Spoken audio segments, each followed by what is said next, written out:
All right, you are now tuned into the Rotated Views podcast. I am your host, Jimmy Lee Velez. I'm here with Gabe, Manny, Heck, and Karen Mineo from Advocates for Homeless and Those in Need. In this episode, we have special guest Karen Mineo. We cover topics that range from running a nonprofit, donations, volunteering, homelessness, and much more. We wrap the episode up with quotes from the Dalai Lama and Brian Tracy. Guys, if you're new, thank you for joining us. Don't forget to download and subscribe. We drop a new episode every Tuesday morning for your listening pleasure. Kicking things off, Karen, thank you so much for joining us. Thank you for having me. Absolutely. We appreciate it. So Advocates for Homeless and Those in Need. For those of us who do not know, explain who you are and what you do. Okay. So Advocates for Homeless and Those in Need, we're also known as AHTN. We're located in Lower Bucks, and we have 4 main missions. We serve the homeless and those in need with Code Blue, which starts December 1st, runs through March 31st every year. Okay. AHTN is going into its 11th year of Code Blue. Wow. That's what they're known most for. That was how they started the nonprofit. Got it. And since then, they have grown with 3 other missions. Okay. The free shared meals is called Wheels to Meals. Okay. AHTN has 3 vehicles, 1 minivan that we use to drive people around during the day. I can get into that in a little bit. Sure. And then 2 15 passenger vehicles where our AHTN volunteers pick up the homeless and drive them to either Code Blue or free shared meals. Okay. We have a partnership with 39 different houses of worship. Wow. in Lower Bucks, and they offer free shared meals. So bring them every day of the week, the month, and the year. We have a full free shared meal calendar on our website, and people can see where there is a free meal. Anybody can go to these meals. Okay. The house of worship opens up their doors to their congregation, the community, and to the homeless and those in need. We also have a rejuvenation station, which is a shower mission. Okay. And then we also have a Those in Need mission, which is services, funding for emergency shelter for those who might be newly evicted, rental assistance, move-in assistance, utility assistance. And we also have a drive team that will drive people during the day to their mental health, welfare, or doctor's appointments, to the grocery store, to the thrift store, to the laundromat, and to drug court. So we have 4 main missions serving the homeless and those in need in Lower Bucks. I love it. Well done. All right, so where do you come into play? How did you get introduced to this? What is your role? A little bit about that. Okay. So I actually worked for Merrill Lynch for 25 years. Wow. So I'm completely in a different realm here. Right. But while I was working in the corporate world, I got involved with nonprofits. Okay. When I jump on a nonprofit on their board, I am a working bee. So I've done fundraising and grant writing and running galas. So I had left Merrill Lynch and was looking for something different to do. Yeah. And always felt that this was an area that was kind of pulling at my heartstrings. Sure. So I saw an ad on Indeed, and they were looking for a part-time managing consultant or an executive director. And I applied, and there was another woman who also got hired because she had more volunteer experience. I had more of the strategic planning, fundraising, and marketing perspective. So Sure. I've been here, this is going on my 5th year. Wow. That's awesome. So can you explain a little bit? I know, you got involved with it afterwards, but the logo, a little bit of, just touch a little bit. I think it's a really cool logo. So it caught my eye. So for those of us who can't see, it's a heart, which is, I guess, resembling the palm, and then, the fingers coming off the palm/heart, and it has AHTN within the heart. So any background on that? Yeah, so when Penny Martin and Jan Atkins had decided to kind of help the homeless, and they're invisible here in Lower Bucks. They're in encampments in their tents in the woods, and you don't really see the population, but they knew that they were living in the encampments. So they had a Valentine's dinner and had all this leftover food. And they decided, let's bring the food to the encampments.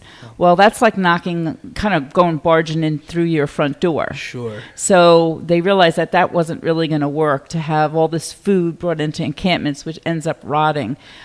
So the logo came about because it's a helping hand, offering a helping hand to those that really need it. So they started with a code blue in a church so that they didn't freeze to death. I'm not really sure what happened before they got started, but the code blues were, 4 churches came, offered their church 1 month out of the winter, and we got the vehicles at that time.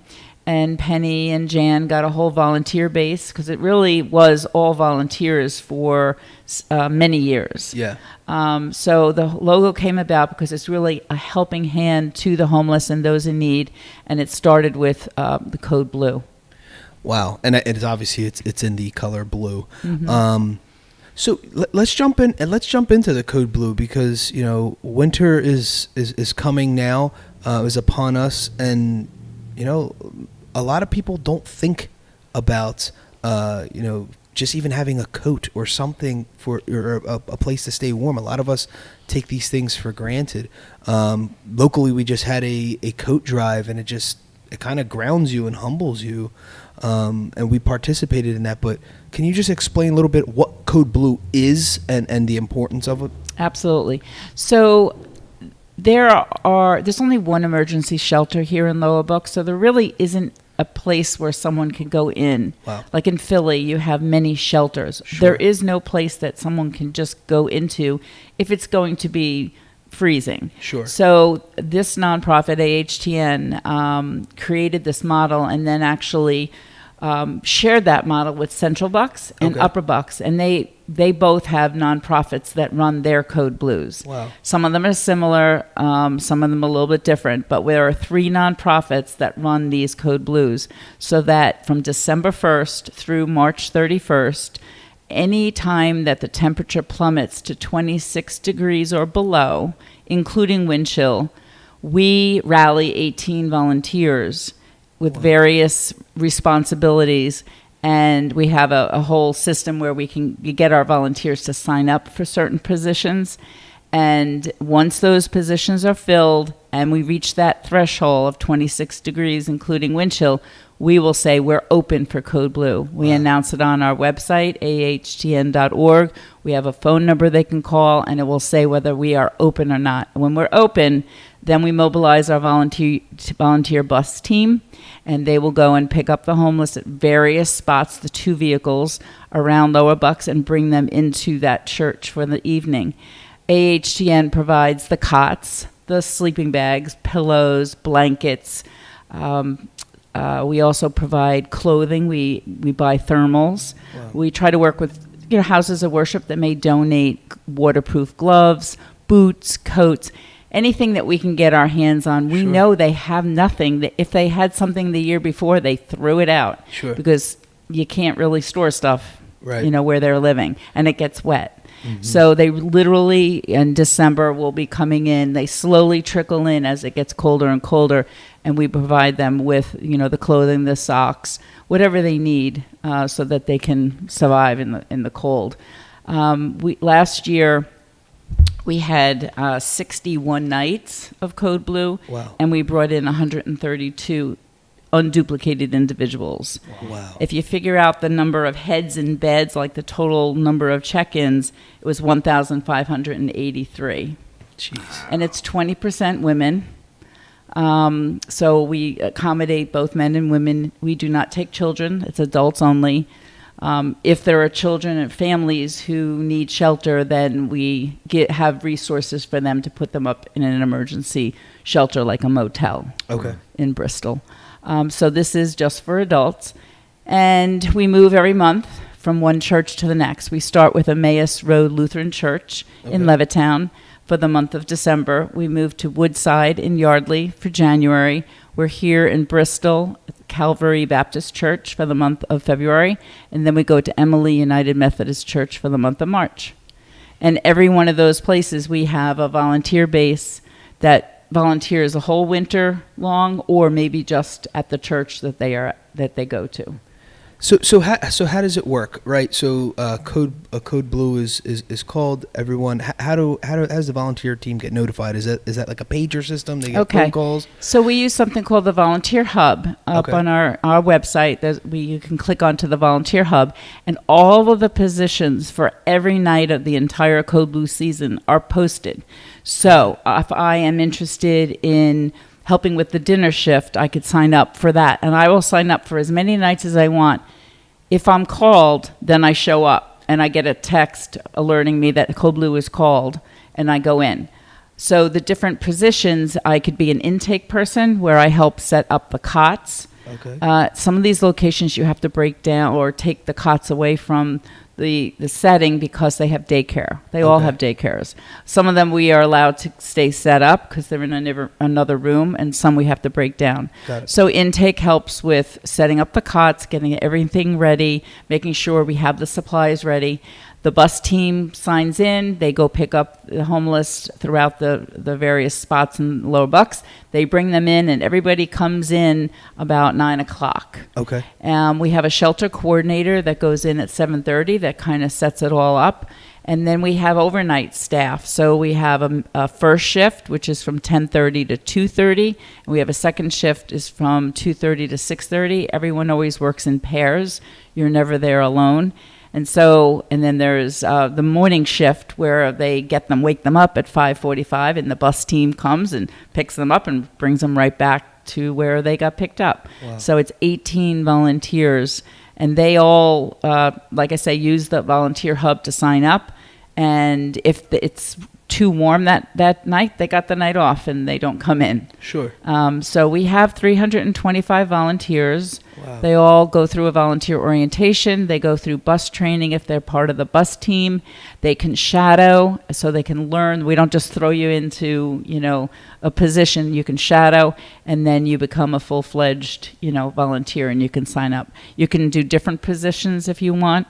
But AHTN is responsible for recruiting those volunteers. The church provides the space, a coordinator from the church in case something happens in the space and the lights go out or the toilet gets clogged, and they provide the dinner and they provide the breakfast. Okay. So we work together, and it's a real partnership. Wow. So have there been, when I'm assuming there has been, how does it work for, like multiple nights? Is it when they're back to back? Oh, we had, I think, not this past winter. I think it was the winter before. We had like 19 days in a row. Wow. And you get burnt out as a volunteer. Sure. The hardest position to fill is the overnight. Sure. You have to be a night owl to do a 2:30 to 6:30. Sure. Right. You sleep during the day and wake up, put your alarm on, and you hope that you wake up. But we have certain people that love certain shifts. So. Sure. It's pretty difficult when you have that stretch of cold weather. The county also calls Code Blue, and their threshold is 20 degrees, so they're colder. But when they call Code Blue, we have to be sure that we can secure those 18 volunteers, because we notify the police every time we're open. But during those nights, the police will bring them in at 2, 3 in the morning if they find them outside. You can't survive in that weather. Wow. That's amazing. All right, so switching gears a little bit, let's talk a little bit about the meal calendar and what are shared meals, if you can go a little bit deeper. Sure. So we have a mission called Wheels to Meals, and again, it's our bus team that picks up the homeless and those in need and brings them to various houses of worship. And I say houses of worship, not just churches, because we have synagogues and we have mosques who are involved. We have a calendar on our website that shows where the meal is and what time the meal is. During the week, the meal is usually at 6, and on the weekends, it could be at 12 or 1 or 2. Okay. But literally, we have worked very hard to partner with different houses of worship over the years, and our calendar is full. We have churches and houses of worship that are interested in getting on our calendar. So we try to, some swap out and don't do it during the summer because they have a lot of their church or house of worship staff leave for the summer. So we have 39 different partnerships. And again, they open up their doors to anybody. You could go in and have a meal and just be in that house of worship and have a nice hot meal. It provides normalcy, a sense of socialization, and it's a blessing really for this Lower Bucks community. Absolutely. Earlier you talked about a rejuvenation station. What does that entail, and can you describe the details? Sure. So once a month, our bus team will pick up the homeless and bring them to Fallsington Friends Meeting House. Okay. And they get a shower. They get clothing, a shave, and a haircut, and lunch. And so it's a nice small group of people. The hot water heater was an issue at one point, but it's big enough to handle, a bus load to get hot showers. Sure. And it's a very quaint, situation and environment. If they can't make that once a month, because you say, it's only once a month, we can provide rides to anybody who needs a shower to the YMCA in Levittown early in the morning or late at night. They can get a shower when there aren't children around anytime, any day of the week. They just need to call and make an appointment, and they will be able to take a shower.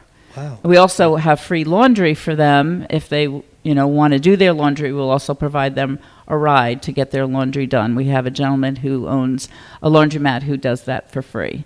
Wow. So that's the rejuvenation station, is a free shower mission. Wow. That's amazing. It's so nice to see the community kind of work together in that sense with the YMCA, a fellow who owns his own dry cleaning. A lot of times what we see, like, well, how can I help? How can I, what can I do? And sometimes it's, using the gifts and the things that we already have, and actually using them for a different purpose, or repurposing it, so to speak.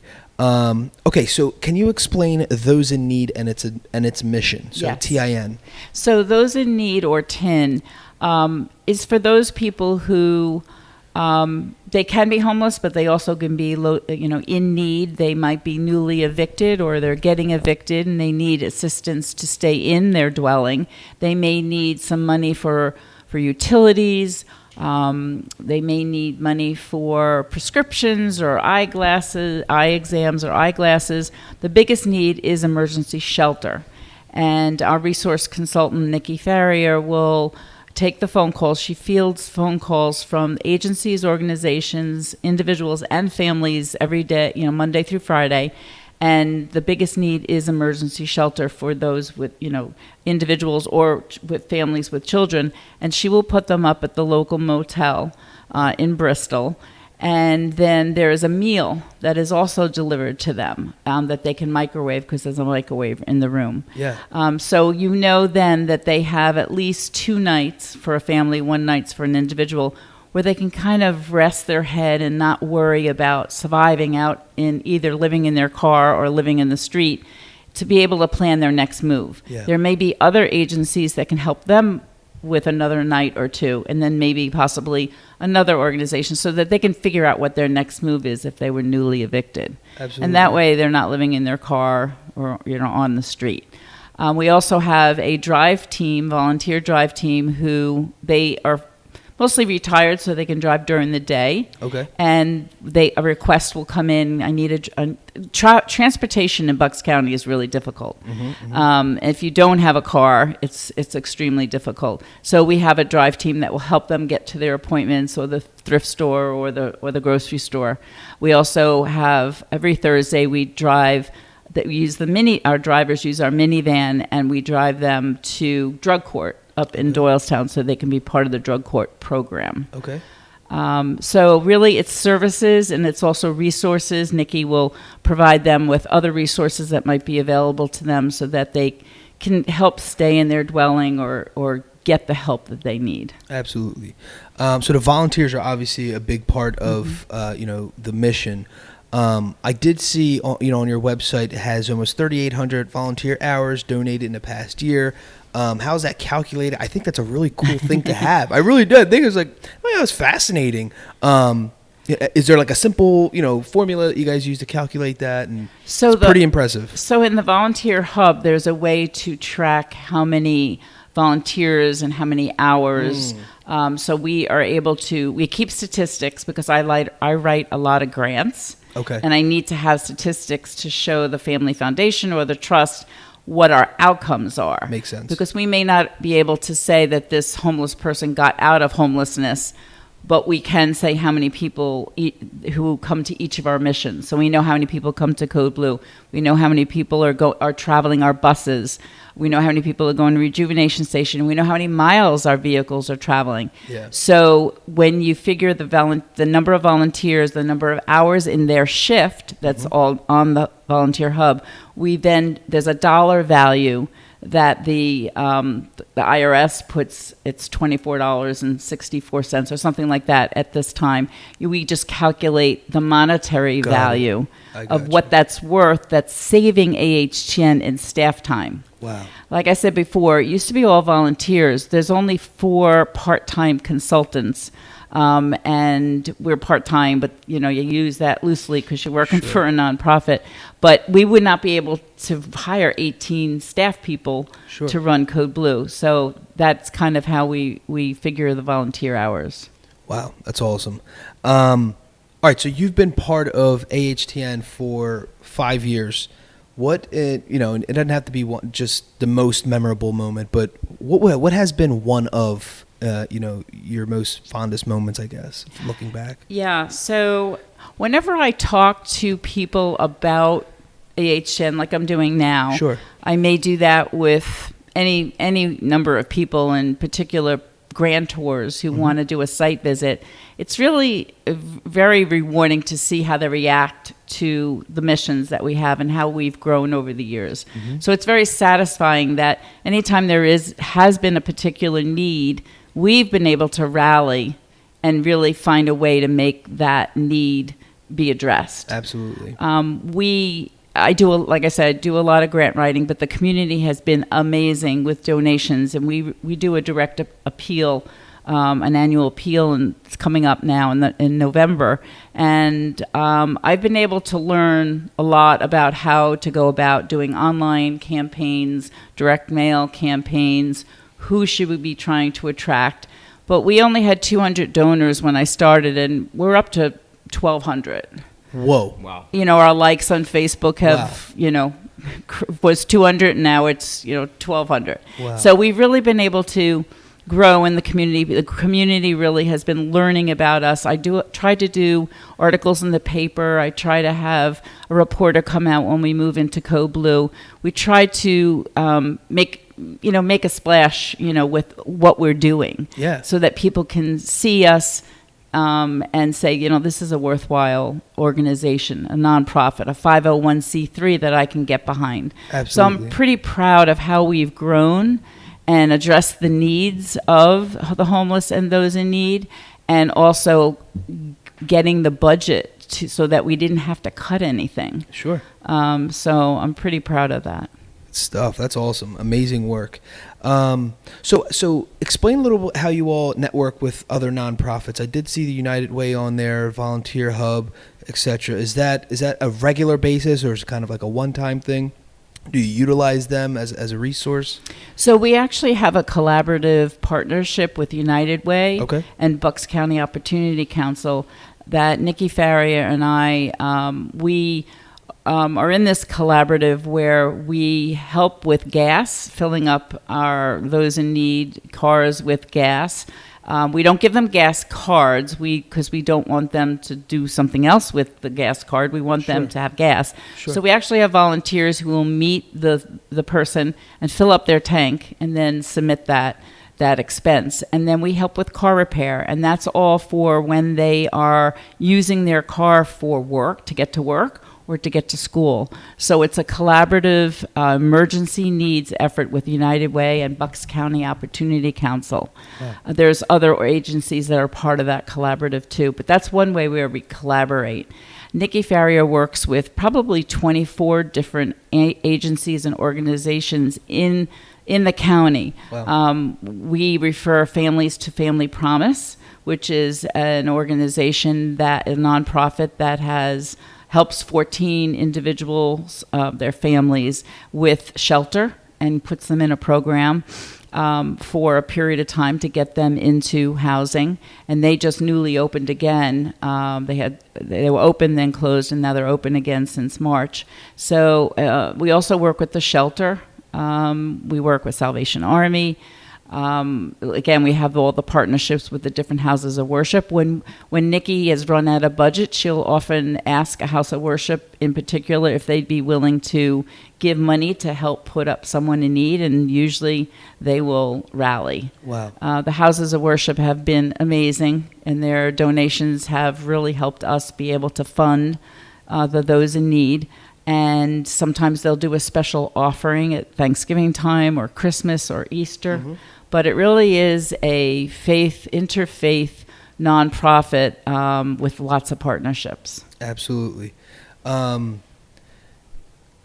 For folks listening, anyone who wanted to, two things, volunteer or donate, I know if you could elaborate a little bit more on the website and how that works, from one, volunteering and as well as donating. Sure. So I always promote the fact that we need volunteers because Sure. that's critical. So we have 6 volunteer orientations. We had one a couple of weeks ago, and we'll have 5 more. So anyone can go on to ahtn.org and look at our website. It's newly, Shana is our administrative consultant, and she newly refurbished the website. Nice. But they can go on to, it says get involved, and then it says, it's at the top, and then it says volunteer with AHTN, and they could see when our volunteer orientations will be from now through February.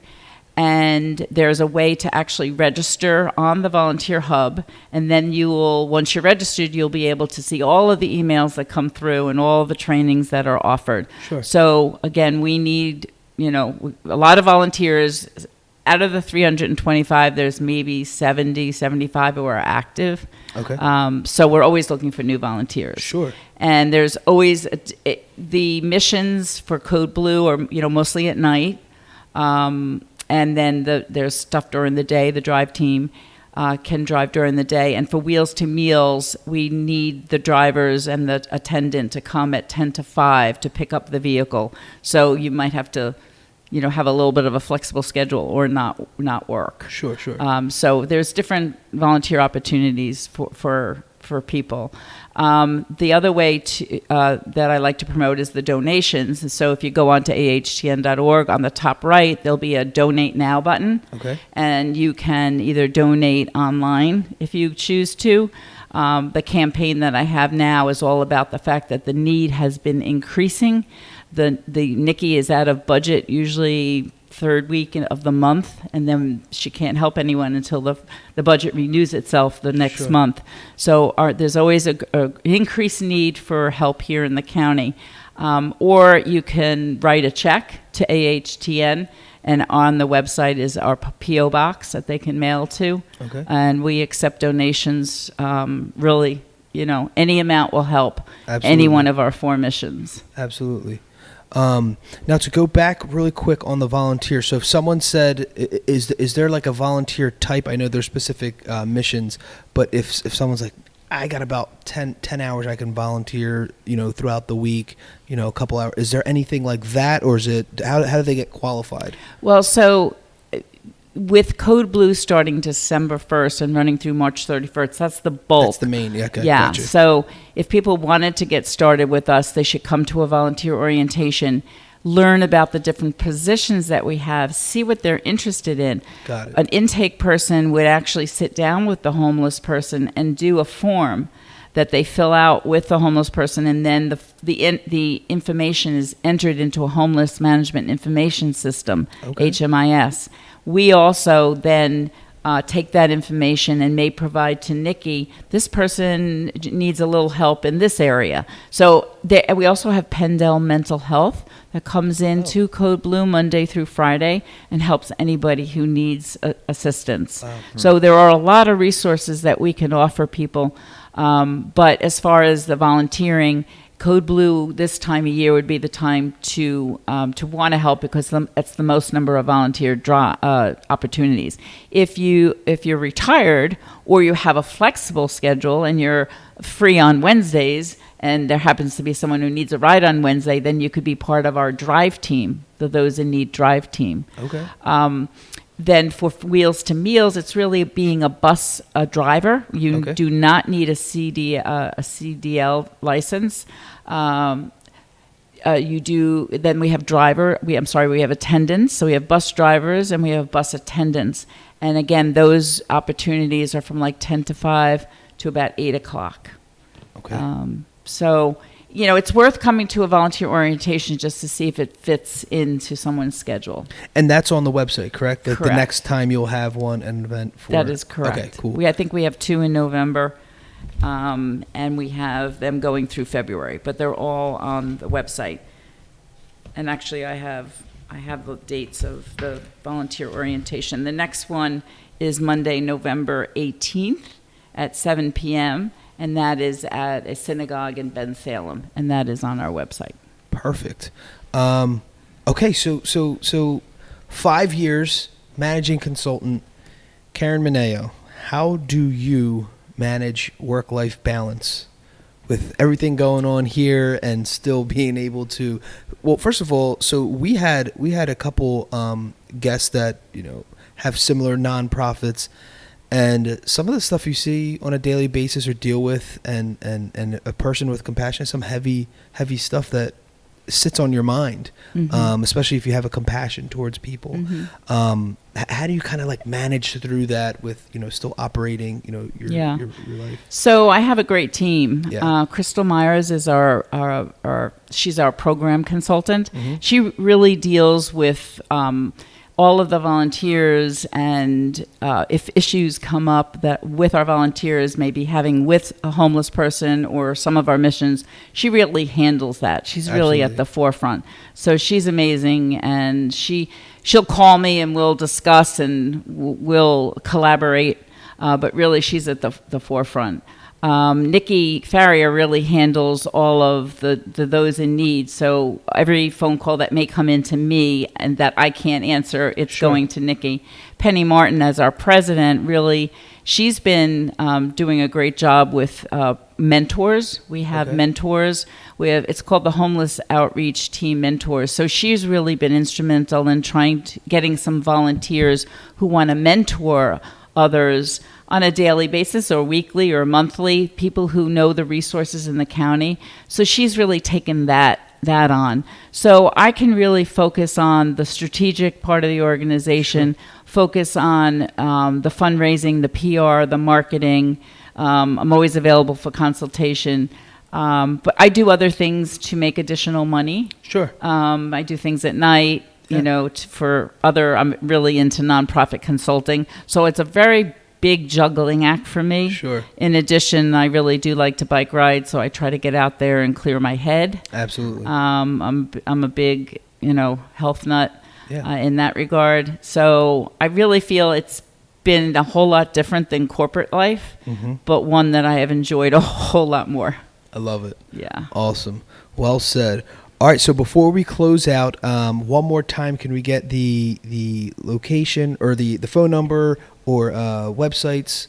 Yeah, so our website is ahtn.org, and our phone number is 215-550-3868. There's a whole lot of extensions after that. So during Code Blue season, it is the main message that is on that phone number. Again, I'll repeat it. It's 215-550-3868. When Code Blue is called, it will also be on a banner in the front page, homepage of the website. Okay. And someone can always call either that number or go on the website. Some of our homeless people have cell phones. track phones. They go into the library, and it's always word of mouth. They'll know when Code Blue is open. Okay. Anyone who's in need of any assistance with rent or utilities can call Nikki Farrier, and she's at that number, and she's extension 101. Okay. A lot of resources for those in need here in Lower Bucks. Absolutely. Well done. We love it. All right. As usual, we like to close our shows out with quotes, and the first one is by the Dalai Lama. Our prime purpose in this life is to help others, and if you can't help them, at least don't hurt them. And the second one by Brian Tracy. Successful people are always looking for opportunities to help others. Unsuccessful people are always asking, what's in it for me? So there you have it, folks. Advocates for homeless and those in need. In this episode, we have special guest Karen Mineo. We cover topics that range from running a nonprofit, donations, volunteering, homelessness, and much more. We wrap the episode up with quotes from the Dalai Lama and Brian Tracy. Awesome. Guys, thanks again for joining us. The Rotated Views podcast was produced for self-development purposes. Huge shout out to our sponsors. This episode is brought to you by the Blessed Lifestyle brand. That is BL3SSED.com. Also sponsored by The Motivation Files Unleashed. This motivational mixtape will be your fuel for success. Available on all platforms. Guys, don't forget to visit the website, JimmyLeeVelez.com. Follow us on Facebook and Instagram at Rotated Views. If you have any inquiries or questions, email us at info@JimmyLeeVelez.com. On behalf of myself and the rest of the crew, we wish you massive success. Stay blessed.